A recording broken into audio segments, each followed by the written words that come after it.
Now we can have some discussion, please. If you can raise questions.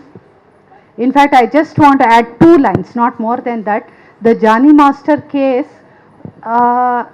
There is so much effort from women artists, from the complainant, but the way the judiciary fails us is shocking. Because many of these women will not immediately, as soon as the assault happens, they do not go run to the police station. You can't. You continue to work with him, you continue to praise him, because unless you continue to, you have to continue to sell your body, you have to work with him, you have to praise him, and all those YouTube videos, everything is confronted back to the woman. If you were raped, if you were indeed raped, why did you praise him? Why did you say that you are such a great dance master? So, which means you are lying. The delay, why did you delay so much? If you were a minor, how could you not come out? So the judiciary is nowhere near understanding. And the media trial. See, often, one more thing. Often we say that the man, the so-called the rapist, should not speak to the woman. Okay, his relatives, his friends should not speak. But what about these fan armies?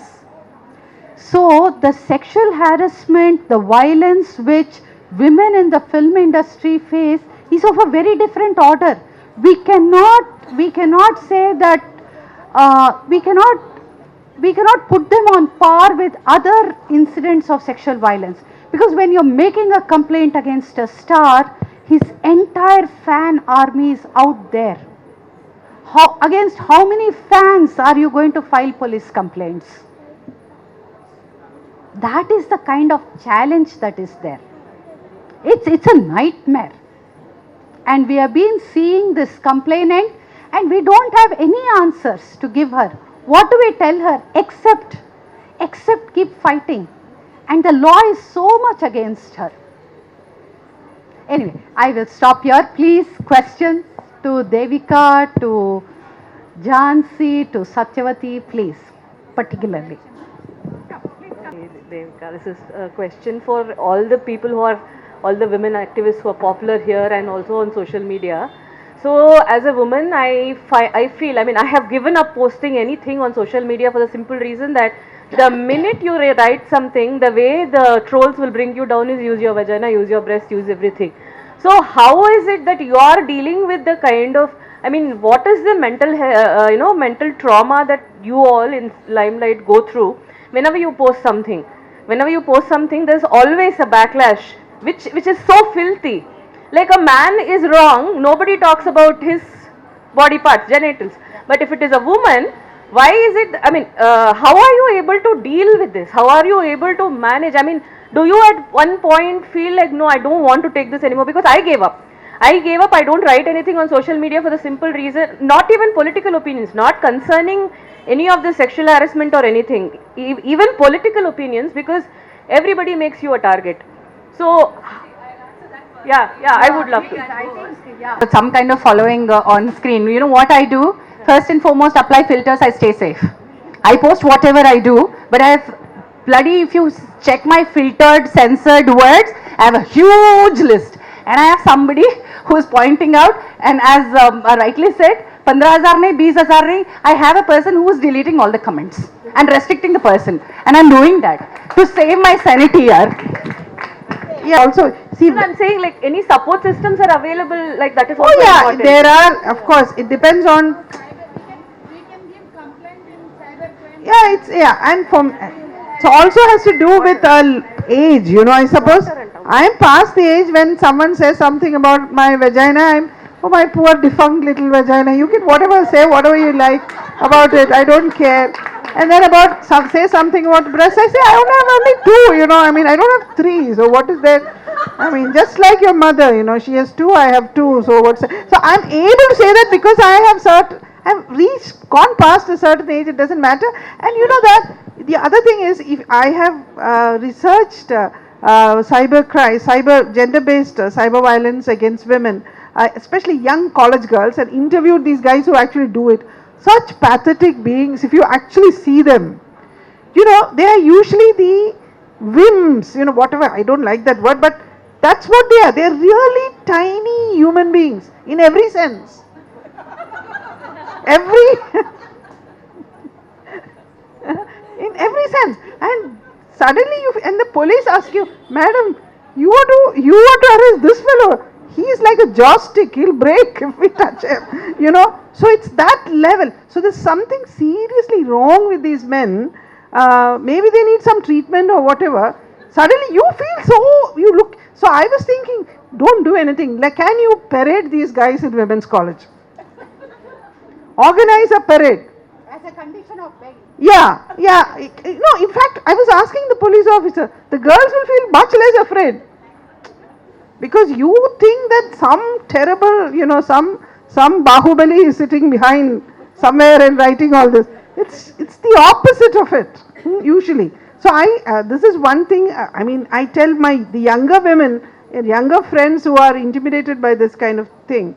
Then the other thing we do is something really playful. That is, because in my profile, because I'm an older woman and I think in their minds I'm honorary male, you know. I'm an honorary man. Because I kind of write, in fact, some men have told me, you're so much like a man, it's irritating, you know. So I said, yeah, in fact, if I were a woman and said, Cheta, you would be a lot of words, how would you even respond to me? You would be so, you would feel so bad, you know, you'll have to, because you realize that, I mean, I'm evoking a different discourse altogether, style altogether, not just even discourse. A style which you can't reach. If it were discourse, you could have reached. Anyway, so, but one thing, if you only have, one or two men harassing you, the best thing is to do, this is proven, okay? And I learned it from, you know, certain pornographic texts. So in pornography, how do they dehumanize? Have you noticed? They keep the woman there and the two men talk about her.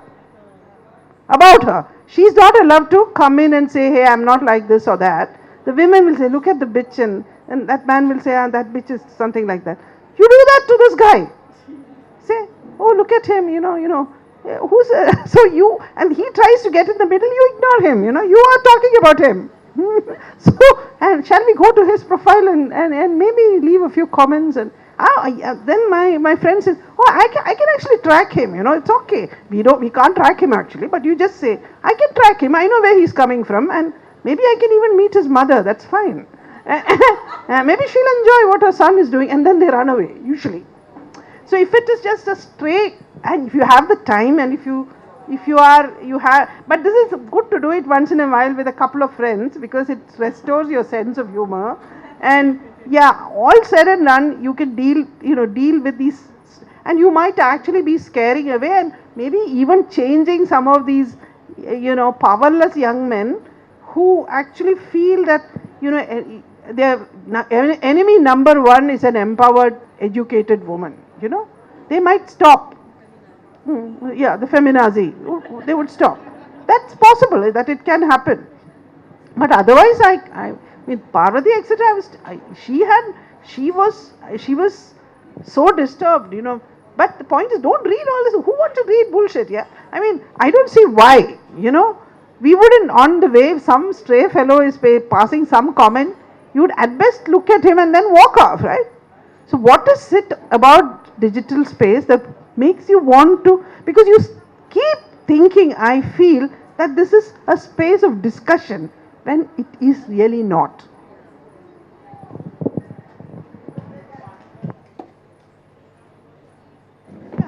And one thing I wanted to say was, see, these, you know, to you particularly, the FAQs that we have in that Hema Committee pamphlet that we are circulating among girls, young women, is precisely about this kind of questions.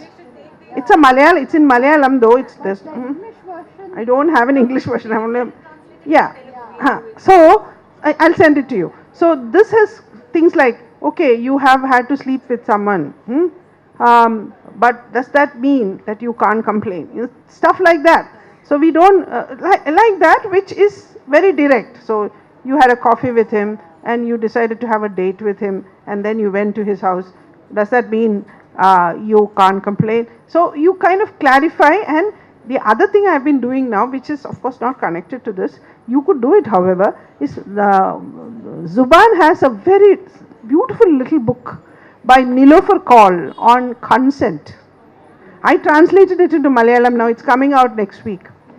So this is a small book, it's actually just a pamphlet, it's called Consent, and by Nilofer Kaul, she's a practicing psychoanalyst.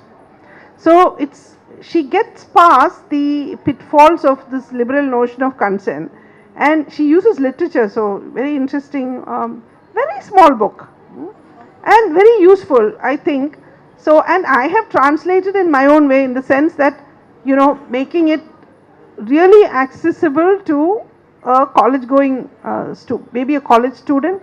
So Nilofer's sentences have been broken down into 4 and 5, and I've added footnotes on even terms like unconscious, which Nilofer, assumes that her readers understand, but my readers may not understand. So those have been put in, and Nilofer's use of the term asymmetry as instead of inequality, and what are the implications. So I have a long footnote on why that is such an interesting way to look at power.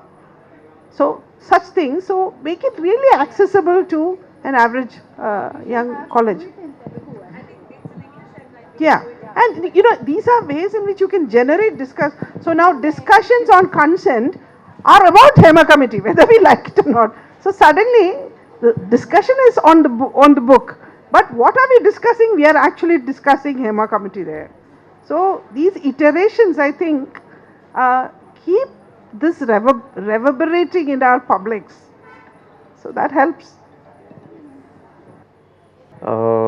ఈరోజు ఇక్కడికి వచ్చినందుకు మాకు ఏదైనా for anybody to raise a complaint or anything, కొంచెం ఏదైనా sources in డిజిటల్లో ఏదైనా websites కానీ ఏమైనా సోషల్ మీడియా ప్లాట్ఫామ్స్ కానీ ఏమైనా లిస్ట్ ఉంటే కొంచెం షేర్ చేయగలరని, కొంచెం చెప్పగలరని, దాంతో మేము కొంచెం నోట్ చేసుకుంటామని చెప్పేసి అడుగుతున్నాను. Thank you so much. ఎందుకంటే వచ్చాము ఏదో ఒకటి కొంచెం ఏదైనా వెబ్సైట్స్ త్రూ వెళ్ళి కొంచెం దీన్ని రీసెర్చ్ చేయాలన్నా తెలుసుకోవాలన్నా కొంచెం ఇంట్రెస్ట్ కలిగినప్పుడు ఎక్కడికి ఏ వెబ్సైట్స్ చూడాలి, ఏ సోషల్ మీడియా ప్లాట్ఫామ్స్ ఫాలో అవ్వాలి, kindly mention please. Thank you.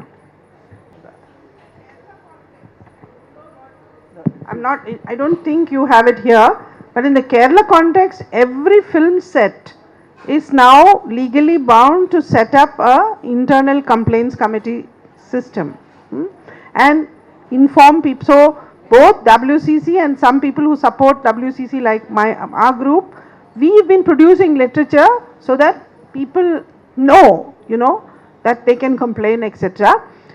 In fact, the system is such that if you're not happy with the way the IC has handled your complaint, you can escalate it to the labor committee at the district level, which is chaired by the district collector. So that's possible. Even in the film sets also that's possible in Kerala. But otherwise, in fact, one of the things that we wanted to do, if the High Court did not take us seriously about the IC formation, was we thought we'll just set up our own website where we will tell women that we cannot ensure justice because the courts are not interested, but what we can do is we can heal you.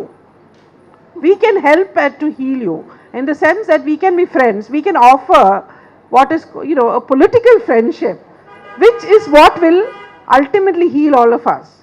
So that we can do. We can't offer you justice because the state is not concerned about this, but so that's what we wanted to do in case the state did not respond to our demand for ICs.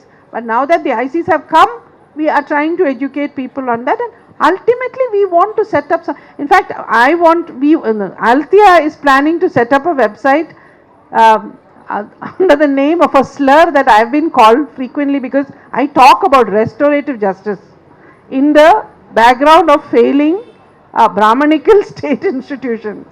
So I'm called Porukkal Ammachi. Some guy was actually thought that it was a slur. Porukkal means healing and Ammachi means mother. What more do you want? Oh, I said I really want to meet you. I want to give you a gift because the most beautiful name anyone has called me, you know. So healing, you know, whatever, healing mother, he thinks it's an insult. So how pathetic, you know. So how more pathetic can they get? You know? So we want to set up a website called Porkalammachi, you know, where, you know, some, and maybe plural, you know, Porkalammachimar or something like that.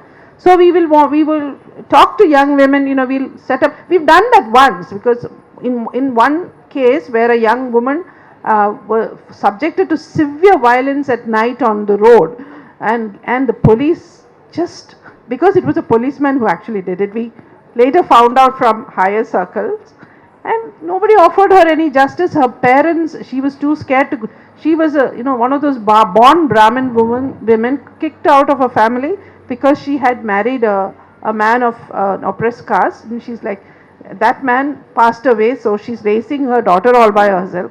She has a small job. She had a small job in a pharmacy, and she was returning home late after work on her scooter when she faced this, and there was no one. So again, we knew when we intervened in that case, and there was a lot of public discussion, but we knew perfectly well that, in fact, IPS officers, female IPS officers, who are friends of ours, said nothing can be done. That guy has been already transferred. All the evidence has been destroyed, and none of our, you know, establishment feminists opened their mouth on these things. So we were little alone. So we told, so this is what we thought. We said, let's heal her. So she stayed because she couldn't find a house. She didn't want to go back to that old house because that guy knows where she's living. So we helped her, you know, she stayed with us. We helped her to find a new house. We threw parties for her. We took her on walks at night, you know, so that she wouldn't be afraid. We went to her office because the police had done such damage. They had gone and checked the phone of every man in her office. So the men thought she had given the police their numbers, and they were very angry with her. So we talked to each and every man, you know, we made her workplace, we convinced them that, you know, she's not responsible for that, and yeah, that, and then she went back to normal. Once we did around 3 months, and she was fine. Her daughter came, I mean, her daughter supported her too. Her daughter was initially, you know how they are, it's crazy. Suddenly the daughter asked her, why were you out at night at 11 o'clock, you know. So we had to convince the daughter also that she should be a little more sympathetic, but we did that. So after 3 months, she went back to work without many scars. So if there is no justice, at least there is healing in the world, and at least we can do that. So that's what we're doing now. ఇక్కడ తెలుగు ఇండస్ట్రీలో కొన్ని మాత్రమే production కంపెనీలు ఉన్నాయి. ఆ కంపెనీల్లో ఉన్న వాళ్ళు వందల మంది పనిచేస్తూ ఉంటారు. మనం ఇంటర్నల్ కమిటీస్ గురించి మాట్లాడుకుంటున్నప్పుడు అసలు ఆ కంపెనీలో ప్రతి ఒక్క కంపెనీలో వందల మంది పనిచేస్తున్నప్పుడు ప్రతి కంపెనీ వాళ్ళు ఎందుకు ఇంటర్నల్ కమిటీస్ వేయరు అనేటువంటి దాన్ని మనం రేస్ చేయాల్సినటువంటి అవసరం ఉంది అనేటువంటిది మేము ఫీల్ అవుతున్నాం. మీరు ఎట్లా ఫీల్ అవుతున్నారు? మీరు దాని గురించి ఏమన్నా ప్రయత్నం చేశారా? థ్యాంక్ యూ ఝాన్సీ గారు, మంచి క్వశ్చన్ అడిగారు. ఎందుకంటే దాని గురించి ఇప్పుడు మాట్లాడడానికి టైం కాదేమో అనుకున్నాను. Like how Kerala high court has given a mandate that IC has to be set up by every producer, and Kerala high court has put the producer at the helm, saying that whoever you hire under you, third party or whoever is working for that, make sure that you have an IC. Based on that and the POSH Act, in fact, even before the Kerala High Court's judgment had come, POSH Act mandates every producer to actually have an IC. But we had this judgment in hand, and we sent out several letters to all the production companies under the film, registered under the Film Chamber of Commerce. There's only 3 or 4 big production houses who still have a functional IC, which are being reported back to the collectorates. Only 3 or 4. Rest are not. And I understand that it is a very difficult thing. We can't hold the producers responsible for everything which is happening under, because that's the answer that I get back, Jhansi Garu. Anni nirmate cheyalante etlaga అని అంటారు. So we said, now that you understand that cinema industry functions in federation, employees federation, associations, unions, it's a huge mafia out there. The moment you ask about something like this, they'll say, labour laws వస్తాయి, శ్రామిక వర్గాల హక్కులు వస్తాయి, ఇవన్నీ బాగా మాట్లాడతారు. కానీ మహిళలకు సురక్షితమైన work space, safe working spaces for women, that's not on their agenda at all. They will demand everything about unions. So we are now making sure that, because they are the first point of contact, that they are the persons who are going to get the third party contracts done. These are the people who are hiring. Unions are the ones who are paying. For example, dance union that we've understood from the subcommittee's report also, that junior artist agents and the dance unions are collecting money on behalf of the individuals and then depositing them into their account. Who becomes the employer now? You tell me. It's all very complicated, Jhansi Garu. So very complicated that it becomes very difficult. So what I request is, while we're all working on the report to be functional, to be come out into light, to be applied to Telugu film industry, we want our industry sources to come together, sit on this and make something that's workable for us. Yeah, I don't want somebody who's coming out from outside and mandating it on our head, because these people will not make sure, these people will make sure that it is not being worked. So we want people who have stakes within the industry to come together, participate and see what is working for us. And that's where I am on the first step, Jhansi Garu, with all your support, with so much of learning. We are on the first step, convening the meeting next month to make sure that we make this IC above everything. Making stakeholders participate in this, change the bylaws, add sexual misconduct to their rules, and then thereby having a point of contact in all the unions and associations. That should work in accordance with the other ICs being set up. And it's a huge fight. As Devika Garu said, we'll all be termites in eating up this. Yeah. The termite story is actually from Middle Asian, it's from Central Asia. It's about this king, Solomon, who was very oppressive towards the end. Everybody was very scared of him. Nobody go near him.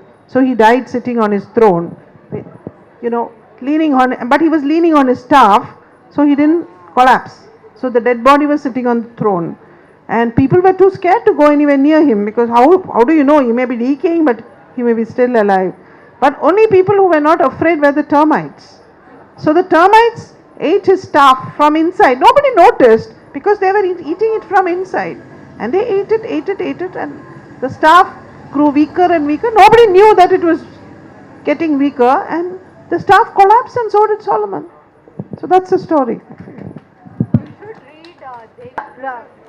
No, I had a small question. I think so. Of course, probably it is already answered by default, but I'm still asking. And a progress, are there? Of course, you look forward for some progressive cinema. You look for this thing, right? So, even in these, are any progressive movies, directors? Are they actually doing some of this? And actually, especially I do understand Kerala, what has gone through recently. Are they actually saying, okay, we are taking this, we are setting up all of this framework as a, we are having ICs, we are having everything very solidly, and that is and showcasing in a movie kind of a thing. I'm saying that are they showing this as a plus point for us and showcasing to the world? Yeah, there is a group of filmmakers who have publicly come out against the mainstream cinema and Amma and all that, forming their own association and saying that their movies are going to be, actually, they're a very small group, but they are also the most successful in, you know, the new wave Malayalam cinema is like fabulous if you have seen it. We are all big fans of Malayalam cinema. Those movies are made by these young people. Yeah. So that is a very heartening thing. And yeah, I know there was some really interesting short films are being also made. So there are these young men who come to me and say, oh, we are actually a crew of 3.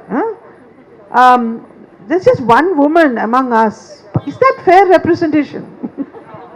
So, you know, there is something that's happening on the ground, you know. So, the Satyajit Ray film, the institute, which after so many, the K.R. Narayanan Institute in Kottayam, back of the beyond actually, they don't even have proper teachers. It's coming up with such visual gems. And those are the young people who have committed themselves to a better, not just a better cinema, but, you know, the entire to democratizing the in cinema. So I am hopeful about young people, but goodness knows Kerala is an aging society, and you know, the older people are the huge majority. Young people are running away for their lives. You know, so I don't know. I mean, that is my fear, that young people might just want to devote their energies to better, you know. Yeah, elsewhere, better, yeah. I mean, I still think I mean, I should have run away from Kerala earlier. Sometimes I think, sometimes. Well, but that's okay. I think my life is well spent. But nevertheless, you feel, okay, I would have done so much research, I would have done this, that, I would have done so much of pleasurable things. So right now, of course, I'm writing for children and all that, and I'm turning completely into a writer of fiction for children slowly. And but what I'm saying is, young people may not want to, you know, hang on. At our time, there was this desire to create a discourse for feminism, a discourse on the region, and so on. But now, you know, that's not the kind of environment. 1980s are gone forever, and yeah, young people are going to think very different, and they may not want to hang back in Kerala. So I don't know. One last question, and you have the mic there. One last question. Yeah. So thank you for that very elaborative, you know, and also demystifying everything before us. I teach at a college, and we also have a lot of gender sensitivity training programs. So does HEMA committee and also the other recommendations that you have, apart from, you know, providing you know, equity, payment, safer workplace, do they also provide some kind of training or sensitivity training to the people, the cast and crew who are working under the banner? They are expected to. Okay. They are expected to, because now what the sets are doing is they're just setting up an IC. IC members are complaining that they don't know that they are the IC members. Yeah. You know, and they have no clue what it is about. So that's being amended. So the WCC has been asking for large scale training for IC members separately, to be organized separately. They are also, because it's being infinitely delayed, we are producing our own material, as I said. So that pamphlet which we produced, I'll share it with you. So that kind of, so we are producing material from the ground which can be used in these kinds of trainings. So that is where we are. So the reason is because, you know, regulation, law can work, yes, but at the same time education and awareness should come. Definitely, and the point is, even the POSH Act does, you know, the IC's responsibilities include that kind of education, right? Absolutely. Yeah, so that's, but then, you know, wherever, one of the things I've noticed is, if the IC works properly, there is a lot of trust and a very, very different kind of atmosphere that emerges. So we should just push on, you know. Okay, thank you. Thank you for about the HEMA committee report, and thank you for allowing us to speak about our Sri Reddy and our Me Too's and our high level committee report. Thank you, and let's hope that our report will come out soon. And Jansi, I think probably we should do something to keep this discourse going on. Unless we keep it going on, it's, yeah, so we have to continue this. Thank you so much, Devika. Thank you.